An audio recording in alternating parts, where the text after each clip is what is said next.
വളരെ പ്രധാനപ്പെട്ട ഒരു വാർത്തയിലേക്കാണ് നമ്മൾ ആദ്യം കിടക്കുന്നത്. ചിക്കമംഗലൂരിൽ കാണാതായ 15-കാരി ശ്രീനന്ദയുടെ മൃതദേഹം കണ്ടെത്തി. 1500 അടി താഴ്ചയിലായിരുന്നു മൃതദേഹം. 4 ദിവസം മുമ്പാണ് വിനോദയാത്രയ്ക്കായി ശ്രീനന്ദയും കുടുംബവും ഇവിടുന്ന് പാലക്കാട് നിന്നും ചിക്കമംഗലൂരിലേക്ക് പോകുന്നത്. പിന്നീട് അവിടെ വെച്ചാണ് അവരെ കാണാതാവുന്നത്. എന്തായാലും ഏറെ ദുഃഖകരമായൊരു വാർത്തയാണ് പുറത്തു വരുന്നത്. ശ്രീനന്ദയ്ക്ക് വേണ്ടിയുള്ള തിരച്ചിൽ ശക്തമായി നടക്കുകയാണ്. കേരളത്തിൽ നിന്നടക്കം കൂടുതൽ ആളുകൾ അവിടെ എത്തി തിരച്ചിൽ നടക്കുന്നതിനിടയിലാണ് ഇപ്പോൾ മൃതദേഹം 1500 അടി താഴ്ചയിൽ കണ്ടെത്തുന്നത്. KV ബൈജു ചേരുന്നുണ്ട്. ബൈജു, കൂടുതൽ വിവരങ്ങൾ അവിടുന്ന് ലഭ്യമാവുന്നുണ്ടോ? ഏറെ സംശയങ്ങൾ ഇപ്പോഴും ബാക്കി നിൽക്കുകയാണ്. എങ്ങനെ കുട്ടി അവിടേക്ക് വീണുപോയി? എന്താണ് സംഭവിച്ചത്? മറ്റെന്തെങ്കിലും അപകടമുണ്ടായതാണോ? കുട്ടി ആരെങ്കിലും അപായപ്പെടുത്തിയതാണോ? ഈ സംശയങ്ങളൊന്നും തള്ളിക്കളഞ്ഞു കൂടല്ലോ.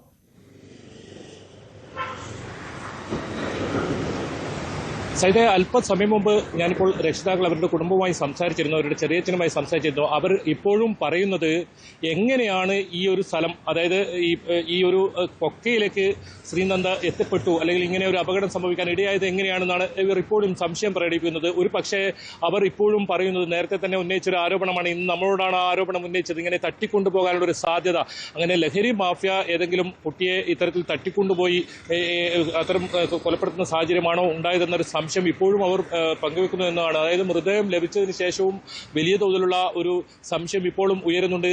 എങ്ങനെയാണ് ഈ ഒരു 1500 അടി താഴ്ചയിലേക്ക് ശ്രീനന്ദയെ എത്തിപ്പെട്ടു എന്നതാണ് ഇപ്പോഴും സംശയം വരുന്നത്. എന്തായാലും തുടക്കത്തിൽ ഉണ്ടായ ഒരു സംശയം തന്നെയാണ് ഇവർക്കിത്. ചൊവ്വാഴ്ച വൈകിട്ട്, നേരത്തെ സൂചിപ്പിച്ചതുപോലെ തന്നെ ചൊവ്വാഴ്ച വൈകിട്ടാണ് ശ്രീനന്ദയ്ക്ക് ഇങ്ങനെ ഒരു അപകടം, ഒരു അപ്പുറത്ത് കാണാതാവുന്ന തിരോധാനം ഉണ്ടാകുന്നത്. അതിനുശേഷം വലിയ തോതിൽ ഈ പ്രദേശം ആകെ അരിച്ചു പെറുക്കുന്നു. CCTV ദൃശ്യങ്ങളെല്ലാം കൃത്യമായി പരിശോധിക്കുന്നു. അപ്പോഴൊന്നും ഒരു CCTV ദൃശ്യങ്ങളിലും ഈ ഒരു പ്രദേശത്ത് നിന്നും ശ്രീനന്ദ കടന്നുപോയതായി കിട്ടുന്ന ഒരു സൂചനകൾ ലഭിച്ചിരുന്നില്ല. അങ്ങനെയാണ് ഇന്ന് രാവിലെ മുതൽ വലിയ തോതിൽ തെരച്ചിൽ നടത്താൻ ബന്ധുക്കളും ഒക്കെ തീരുമാനിച്ചത്. അതിനൊടുവിലാണ് ഇപ്പോൾ വളരെ വേദനാജനകമായ ആ വിവരം ഇപ്പോൾ പുറത്തു വരുന്നത്. ശ്രീനന്ദയുടെ മൃതദേഹം ഇപ്പോഴും ഏറ്റവും അവസാനം വരെ, ഇന്ന് രാവിലെ വരെ സംസാരിക്കുമ്പോഴും വലിയ പ്രതീക്ഷയുണ്ടായിരുന്നു. അവിടെ എവിടെയെങ്കിലും ആരെങ്കിലും ഇങ്ങനെ ഇത്തരത്തിൽ തട്ടിക്കൊണ്ടുപോയാൽ തന്നെ ഏതെങ്കിലും കടകൾക്കുള്ളിലോ അല്ലെങ്കിൽ അത്തരം സ്ഥലങ്ങളിലോ കേന്ദ്രങ്ങളിലോ ഈ ശ്രീനന്ദ ഉണ്ടാകും എന്നൊരു പ്രതീക്ഷ, ജീവനോടെ ഉണ്ടാകുമെന്നൊരു പ്രതീക്ഷ ഈ കുടുംബത്തിനുണ്ടായിരുന്നു. പക്ഷേ അതെല്ലാം അസ്തമിച്ചിരിക്കുന്നു, അതെല്ലാം അസ്ഥാനത്തായിരിക്കുന്നു. കുട്ടി മരിച്ചിരിക്കുന്നു, ഈ ശ്രീനന്ദ മരിച്ചിരിക്കുന്നു. 40 പേരടങ്ങുന്ന ഒരു സംഘം വലിയ തോതിൽ ആഘോഷിച്ച് അങ്ങനെ ഫോട്ടോ ഒക്കെ എടുത്ത് ആ ഒരു പ്രദേശമൊക്കെ ചുറ്റിക്കറങ്ങാൻ പോകുന്ന സമയത്താണ് പെട്ടെന്ന് ഒരു 10 മിനിറ്റിനകം ആണ് ഈ ഒരു സംഭവിക്കുന്നത്.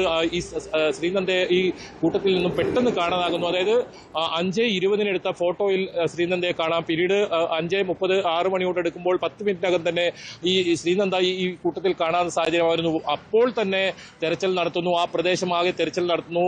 CCTV ദൃശ്യങ്ങൾ പരിശോധനയിൽ നിന്നും പുറത്തെവിടെയും പോയിട്ടില്ല. ഈ ഒരു പ്രദേശത്ത് തന്നെ ഉണ്ടാകുമെന്ന് മനസ്സിലാക്കുന്നു. വലിയ തോതിലുള്ള ഒരു വനപ്രദേശമല്ല ഇത്, എങ്കിലും ഇത്തരത്തിൽ ഒരുപാട് ഇടങ്ങളുണ്ട് ഇവിടെ. മാത്രമല്ല ഒരുപാട് ടൂറിസ്റ്റുകൾ എത്തുന്ന സ്ഥലമാണ്. ഈ ചിക്മംഗ്ലൂരിലെ പ്രധാനപ്പെട്ട ഒരു ടൂറിസം കേന്ദ്രം കൂടിയാണ് ഇത്. ആ ഒരു സ്ഥലത്ത് ഇങ്ങനെ ഒരു സംഭവം നടന്നതിൽ വലിയ ആശങ്കയുണ്ടായിരുന്നു. കാരണം മലയാളികൾ ഉൾപ്പെടെ നിരവധി ആളുകൾ നിത്യവും എത്തുന്നത്, പ്രത്യേകിച്ച് അവധിക്കാലം ആഘോഷിക്കാൻ ഈ ഒരു കർണാടകയിലേക്ക് പ്രധാനമായും ആളുകൾ പോകുന്നത് ഈ മൂകാംബിക, ഈ ധർമ്മസ്ഥല, സുബ്രഹ്മണ്യ തുടങ്ങിയ ഇടങ്ങളിലാണ്. അങ്ങനെ ചിക്മംഗ്ലൂർ കൂടി ആ സ്ഥലം കൂടി ആസ്വദിച്ചാണ് പലരും മടങ്ങാറുള്ളത്. അങ്ങനെ എത്തുന്ന സ്ഥലം ഒരുപക്ഷെ ഇപ്പോഴും ഒരുപാട് മലയാളികൾ ഈ ഒരു ചിക്മംഗ്ലൂരിലെ വിവിധ പ്രദേശങ്ങളിൽ, ഇത്തരം ടൂറിസം കേന്ദ്രങ്ങളിലൊക്കെ ഇപ്പോഴും ഉണ്ട്. വലിയ ആശങ്ക അതുകൊണ്ട് ഇവരുടെ ഭാഗത്തുനിന്നുണ്ട്. ഇപ്പോൾ സംസാരിക്കുമ്പോൾ പോലും അവർക്ക് ഇത് വിശ്വസിക്കാൻ സാധിക്കുന്നില്ല. ഇത്രയും ഒരുമിച്ച് കൂട്ടത്തിലുണ്ടായിരുന്ന ഈ മകൾ എങ്ങനെയാണ് ഈ ഒരു കൊക്കയിലേക്ക് പതിക്കുന്ന സാഹചര്യമുണ്ടായത്? ഇനി ഏറ്റവും നേരത്തെ സൂചിപ്പിച്ചതുപോലെ ഇതിൽ പോസ്റ്റ്മോർട്ടം റിപ്പോർട്ടായിരിക്കും വളരെ നിർണായകമാവുക. പോസ്റ്റ്മോർട്ടം റിപ്പോർട്ടിൽ ഒരുപക്ഷെ ഇതിലുള്ള സത്യങ്ങൾ പുറത്തു വന്നേക്കാം. ആ ചോദ്യം ഇപ്പോഴും ഉയരുന്നുണ്ട് എന്നതാണ് വാസ്തവം. എങ്ങനെയാണ് ശ്രീനന്ദ ഈ ഒരു കൊല്ലപ്പെട്ടത്? ഇത്രയും വലിയൊരു കൊക്കയിലേക്ക് പതിക്കുന്ന സാഹചര്യമുണ്ടായത്. കാരണം 40 പേരടങ്ങുന്ന സംഘമാണ്. ഇവരെല്ലാം ഒന്നിച്ചാണ് ഉണ്ടായിരുന്നത്. ആ സമയത്ത് ഈ വ്യൂ പോയിന്റിലേക്ക്, പ്രത്യേകിച്ച് ഈ വെള്ളച്ചാട്ടത്തിന്റെ സമയത്തേക്ക് പോകുന്ന സമയം തയ്യാറെടുക്കുമ്പോഴാണ് ഇങ്ങനെ ശ്രീനന്ദയെ മാത്രം ഈ കൂട്ടത്തിൽ നിന്നും കാണാവുന്ന സാഹചര്യം ഉണ്ടായത്. ഡോഗ് സ്ക്വാഡ് ഉൾപ്പെടെ പരിശോധന നടത്തിയപ്പോൾ സംശയകരമായ സാഹചര്യത്തിൽ ഒരു കടയുടെ പിറകിൽ പോലീസ് തായ മണം പിടിച്ച് നിൽക്കുന്ന സാഹചര്യം കൂടി ഉണ്ടായിരുന്നു. അങ്ങനെയാണ് ഇന്ന് ഇതിലൊരു സംശയം ഇവർക്ക് ബലപ്പെട്ടത്. ലഹരി മാഫിയ ഈ ഭാഗത്തൊക്കെ തമ്പടിച്ച് ഇരിക്കുന്നുണ്ടെന്നാണ് നമുക്ക് അറിയാൻ കഴിയുന്ന വിവരം. അതുകൊണ്ട് ഏതെങ്കിലും തരത്തിൽ ലഹരി മാഫിയ തട്ടിക്കൊണ്ടുപോയി കുട്ടിയെ അപായപ്പെടുത്തിയതാണോ എന്ന ഒരു സംശയം ഇപ്പോഴും ഇവർക്കുണ്ട്. അല്പസമയം മുമ്പ് ഞാനിപ്പോൾ സംസാരിച്ചപ്പോഴും അവർ അത്തരം കാര്യങ്ങൾ പറയുന്നുണ്ട്. പറയുന്നത് ഇതിൽ അന്വേഷണം വേണം, ഇതിൽ കൃത്യമായ ഒരു ഉത്തരം കണ്ടെത്തണം, എന്ത് സംഭവിച്ചു തങ്ങളുടെ മകൾക്ക് എന്ന് അറിയണമെന്ന് അവർ ഇപ്പോഴും പറയുന്നുണ്ട്. അത്തരത്തിലുള്ള അന്വേഷണം പോലീസിന്റെ ഭാഗത്ത് ഉണ്ടാകും തന്നെയാണ് പ്രതീക്ഷിക്കപ്പെടുന്നത്. ഇനി ഏതായാലും മൃതദേഹം പോസ്റ്റ്മോർട്ടം ഉൾപ്പെടെയുള്ള നടപടികൾക്കായി തയ്യാറെടുക്കുകയാണ്. അത്തരം നടപടിക്രമങ്ങളുമായി പോലീസ് മുന്നോട്ട് പോവുകയാണ്. അപ്പോഴും ഈ പരിശോധന ഇത് സംബന്ധിച്ച് അന്വേഷണം നടത്തുമെന്ന് പോലീസ് ഉറപ്പു നൽകുന്നുണ്ട്. ചിക്കമംഗളൂർ നോർത്ത് പോലീസിലാണ് ഇത് സംബന്ധിച്ച് പരാതി നൽകുകയും കേസെടുക്കുകയും ചെയ്തിട്ടുണ്ടായിരുന്നത്. ഏതായാലും ഇന്ന് വലിയ വ്യാപകമായ തെരച്ചിൽ, വലിയ തോതിലുള്ള തെരച്ചിൽ, കൂടുതൽ പോലീസ് സേനകൾ ഉൾപ്പെടെ എത്തി തെരച്ചിൽ നടത്തുന്ന സാഹചര്യമാണ് ഉണ്ടായത്. ഇന്നാണ് കൂടുതൽ ഈ ഒരു സംശയം ഇവർ പ്രകടിപ്പിച്ചതോടെ, പോലീസിനോടും ഈ ഒരു സംശയം പ്രകടിപ്പിച്ചതോടുകൂടിയാണ് ഊർജിതമായ തെരച്ചിലിൽ നിന്ന് തീരുമാനമെടുത്തത്. ബന്ധുക്കൾ ഉൾപ്പെടെ ആ തെരച്ചിൽ ഉണ്ടായിരുന്നു. അങ്ങനെ ആ ഒരു തെരച്ചിലിനൊടുവിലാണ് ഇവർ നിന്നതിന് വളരെ മാറി ഒരു സ്ഥലത്ത് വലിയ കൊക്കയിലേക്ക് ഇങ്ങനെ അവിടെ സംഭവിച്ച രീതിയിൽ ശ്രീനന്ദയെ കണ്ടെത്തുന്ന സാഹചര്യം ഉണ്ടായത്. എന്തായാലും അത് സംബന്ധിച്ച് സംശയം ഇപ്പോഴും ബാക്കിയാണെന്ന് പറയേണ്ടി വരും.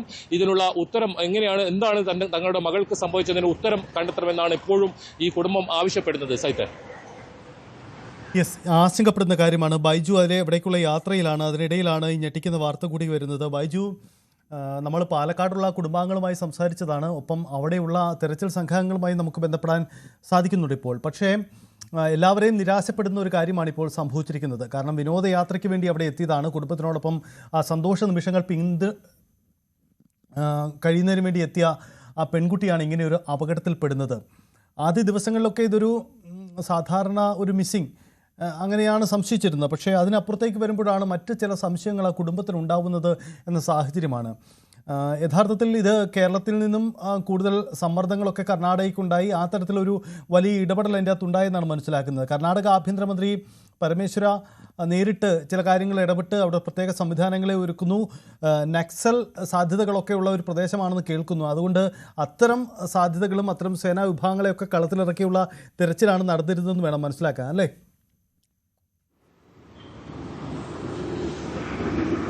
അതേ സഹിതം ഇത് ആന്റി നക്സൽ സ്ക്വാഡ് ഉൾപ്പെടെ ഈ തെരച്ചിലിൽ ഇന്നുണ്ടായിരുന്നു. പ്രധാനമായും നമ്മൾ ഈ വാർത്ത എത്രത്തോളം പ്രാധാന്യത്തോടെ ഇന്ന് കൈകാര്യം ചെയ്തോ അതേ പ്രാധാന്യത്തോടെ ന്യൂസ് 18 കന്നഡ ഉൾപ്പെടെയുള്ള കന്നഡ മാധ്യമങ്ങളും ഈ ഒരു വാർത്തയിൽ കേന്ദ്രീകരിച്ചു എന്നതാണ് ഏറ്റവും പ്രധാനം. അങ്ങനെ വലിയ തോതിലുള്ള ഒരു വാർത്തയായി ഇത് മാറി. ഇന്ന് രാവിലെ മുതൽ തന്നെ പ്രത്യേകിച്ച് കന്നഡ ചാനലുകളിൽ ഇത് വലിയ വാർത്തയായി മാറുന്ന സാഹചര്യമുണ്ടായി. നമ്മൾ സൂചിപ്പിച്ച പോലെ ഏതാനും മണിക്കൂറുകൾ സഞ്ചരിച്ചാൽ ചിക്കമംഗളൂരുവിലേക്ക്, ആ സ്ഥലത്തേക്ക് നമ്മളും എത്തുമായിരുന്നു. ഈ ദൗത്യത്തിൽ, ഈ ശ്രീനന്ദയെ കണ്ടെത്തുന്ന ദൗത്യത്തിൽ പങ്കാളികളാവാൻ ന്യൂസ് 18 അങ്ങോട്ടേക്ക് പുറപ്പെട്ടതാണ്. ആ പുറപ്പെടുന്ന ഘട്ടത്തിലാണ് ഇപ്പോൾ നമുക്ക് ഇത്തരത്തിൽ വേദനാജനകമായ ആ വിവരം വരുന്നത്. കാരണം ഒരു പ്രതീക്ഷ ഉണ്ടായിരുന്നു. ഇന്ന് രാവിലെ ഇവരോട് സംസാരിക്കുമ്പോൾ, ഇവരുടെ ബന്ധുക്കളോട് നമ്മൾ സംസാരിക്കുമ്പോഴൊക്കെ ശ്രീനന്ദ ജീവനോടെ തന്നെ ഉണ്ടാകും, പക്ഷേ എന്തോ ഒരു അപകടത്തിൽ ശ്രീനന്ദ പെട്ടു എന്നാണ് ഇവർ രാവിലെ സംശയിച്ചത്. അത് ഉടനെ തന്നെ കണ്ടെത്തണം. ഇനി നേരത്തെ പറഞ്ഞതുപോലെ തന്നെ 60 മണിക്കൂർ പിന്നിട്ടിരിക്കുന്നു, എന്തും സംഭവിക്കാം. നമുക്കറിയാം, ഇത്രയും സമയം ഒരു പെൺകുട്ടി, 15 വയസ്സ് മാത്രം പ്രായമുള്ള ഒരു പെൺകുട്ടി, എന്തും സംഭവിക്കാം എന്ന സാഹചര്യമാണ്. നേരത്തെ പറഞ്ഞതുപോലെ തന്നെ നക്സൽ മേഖലകളാണ്, അതോടൊപ്പം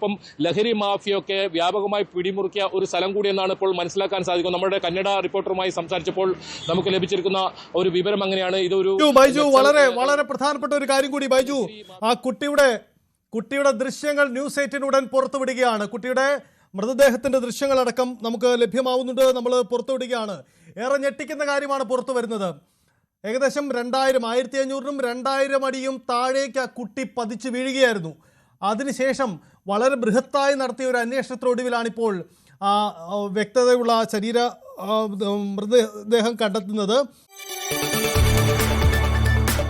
കൂടുതൽ വാർത്തകൾക്ക് news 18 Keralam YouTube channel subscribe ചെയ്യുക.